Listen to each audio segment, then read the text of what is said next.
की है, तू मेरे लिए एक कदम बढ़ाकर तो देख, तू मेरे लिए एक कदम बढ़ाकर तो देख, पूरे संसार के मार्ग तेरे लिए ना खोल दूं तो कहना। ऐसा ही चमत्कार सुदामा जी के साथ हुआ। सुदामा जी जब जागे प्रातःकाल तो सुदामा जी क्या देखते हैं, अरे मैं सोया तो नदी के किनारे था, परंतु समुद्र के किनारे कैसे पहुंच गया। आश्चर्यचकित रह गए सुदामा जी। फिर सोचने लगे, अरे समुद्र के किनारे पहुंच गया, परंतु परली पार जाना है मुझे, उस पार मुझे द्वारिकाधीश का क्षेत्र दिखाई दे रहा है।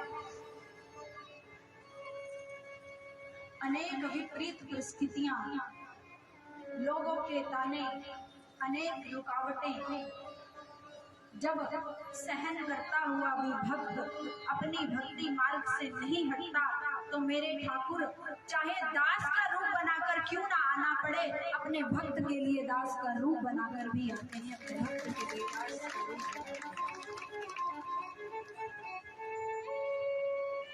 एक नाविक बालक सुदामा जी को बार बार निवेदित करता है, अरे बाबा कहाँ जाना है आपको।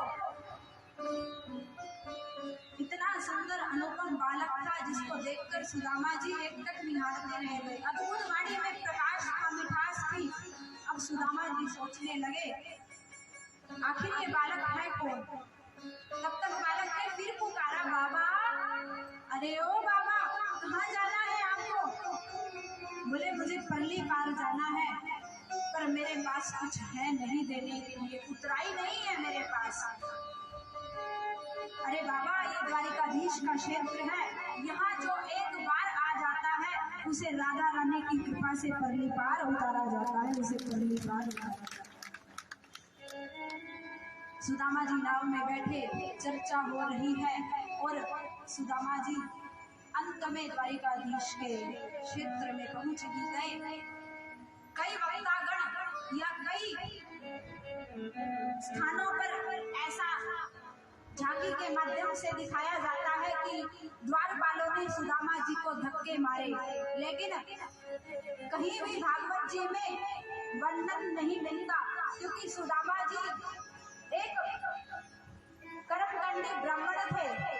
सुदामा जी का दरबार में मान सम्मान और स्वागत हुआ, परंतु जो झांकी के माध्यम से सुदामा जी का अपमान करते हैं वो सावधान हो जाइए, वो सुदामा जी का अपमान नहीं, वो हमारे भक्तवत्सल भगवान का अपमान है।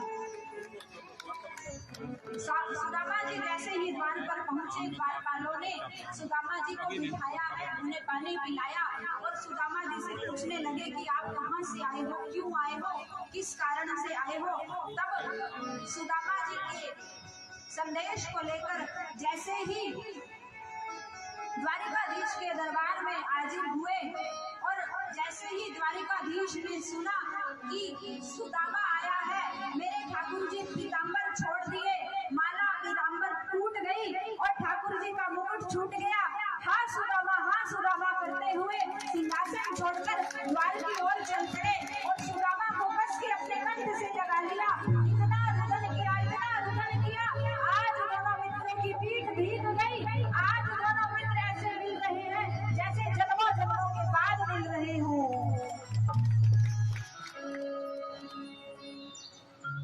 बोलिए भक्तवत्सल भगवान की जय। सुदामा जी ने प्रवेश किया है।